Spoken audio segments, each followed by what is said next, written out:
آج ہم آپ کو دیوار گریہ کے بارے میں بتائیں گے، جسے یہودیوں کے نزدیک وہی مقام حاصل ہے جو مسلمانوں کے نزدیک مکہ اور مدینہ کو ہے۔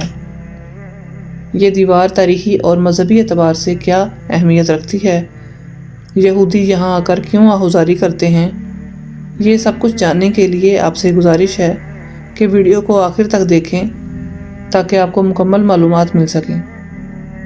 اس دیوار کو دیوار گریہ اس لیے کہا جاتا ہے کیونکہ یہودی اس دیوار کے پاس آ کر آہوزاری کرتے ہیں۔ یہ وہی دیوار ہے جس کو مسلمان دیوار براق کہتے ہیں، اور عبران میں اسے ویسٹرن وال یا مغربی دیوار بھی کہا جاتا ہے۔ یہودی روایات کے مطابق ہیکل سلیمانی کی تعمیر حضرت داؤد علیہ السلام نے کی تھی، اور موجودہ دیوار گریہ بھی اسی تباہ شدہ ہیکل کا باقی حصہ ہے۔ یہ مقام دنیا کے قدیم ترین شہر یروشلم یعنی بیت المقدس میں واقع ہے، اور یہ یہودیوں کی اہم مقدس یادگار ہے۔ اس کے قریب یہودیوں کی ایک اور مقدس ترین عبادت گاہ ہے جسے بنیادی پتھر بھی کہا جاتا ہے۔ متعدد یہودیوں کے مطابق اس مقدس پتھر کے اوپر کوئی یہودی پاؤں نہیں رکھ سکتا، جو ایسا کرتا ہے وہ عذاب میں مبتلا ہو جاتا ہے۔ یہودیوں کے عقیدے کے مطابق دیوار گریہ کے بالکل مخالف سائڈ پر واقع ہے، لیکن مسلمان اس دیوار کو مسجد اقصی کا حصہ قرار دیتے ہیں۔ دراصل مسلمان اس دیوار کو اس لیے مقدس مانتے ہیں کیونکہ اس دیوار کو واقع معراج سے نسبت ہے۔ معراج کی رات حضرت محمد صلی اللہ علیہ وسلم کا براق اسی مقام پر آ کر رکا تھا۔ اسلامی روایات کے مطابق ہیکل سلیمانی حضرت داؤد علیہ السلام نے تعمیر کرنے کا منصوبہ بنایا تھا۔ ہیکل سلیمانی سے پہلے یہودیوں کا کوئی مقدس مقام نہیں ہوا کرتا تھا۔ یہ لوگ خانہ بدوشوں کی طرح زندگی گزارا کرتے تھے، اور جس خیمے میں تابوت سکینہ رکھا ہوتا اسی طرف منہ کر کے عبادت کیا کرتے۔ مگر جب حضرت داؤد علیہ السلام کو نبوت ملی تو انہوں نے یہودیوں کے لیے ایک مخصوص عبادت گاہ ہیکل سلیمانی تعمیر کرنے کا منصوبہ بنایا۔ اس منصوبے کی تکمیل حضرت سلیمان علیہ السلام کے دور میں ہوئی، اور اس کی تعمیر میں جنات اور انسانوں دونوں نے حصہ لیا۔ یہودی اسی ہیکل سلیمانی کو اپنی عبادت گاہ کا مرکز سمجھتے رہے، اور اسی مرکزی عبادت گاہ میں تابوت سکینہ رکھا گیا۔ اس ہیکل میں صرف بااثر افراد کو جانے کی اجازت تھی۔ حضرت سلیمان علیہ السلام کی وفات کے بعد یہ قوم سرکش ہو گئی اور راہ راست سے بھٹک گئی۔ اللہ تعالیٰ کی طرف سے ان پر انبیاء کرام مبعوث ہوتے رہے، مگر اس قوم کی سرکشی ختم نہ ہوئی۔ ان کی سرکشی کا عالم یہ تھا کہ انبیاء کرام کو بھی شہید کر دیا کرتے تھے۔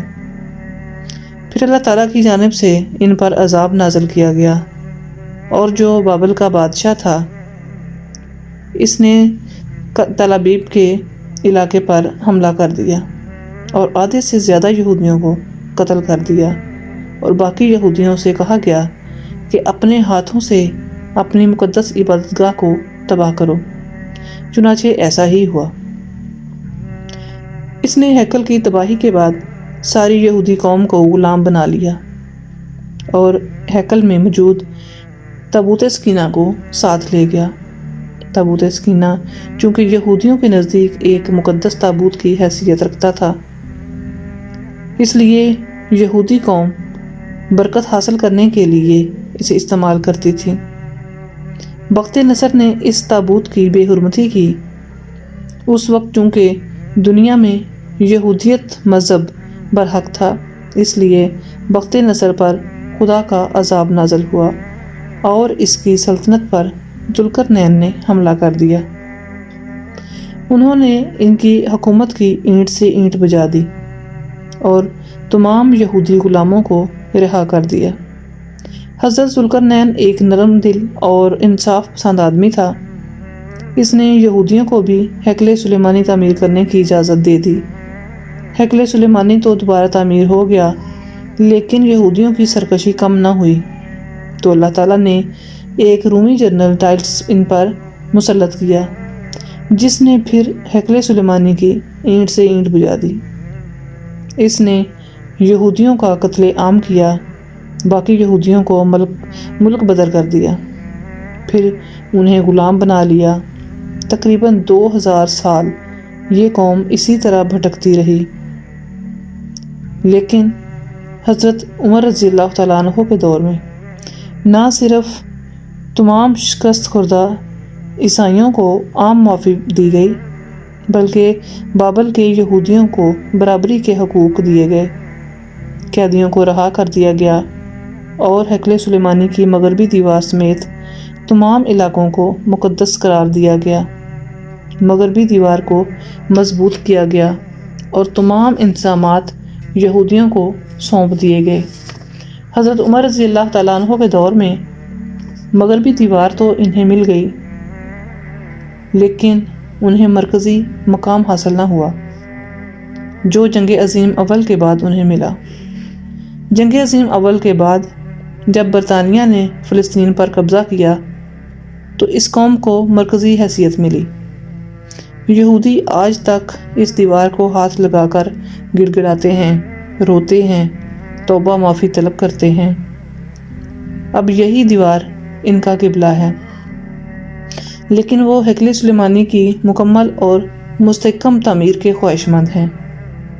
یہودی آج بھی دیوار گریہ کے پاس اپنے آباء و اجداد پر ہونے والے ظلم کو یاد کر کے روتے ہیں، لیکن سرکشی آج بھی ان کی فطرت میں شامل ہے۔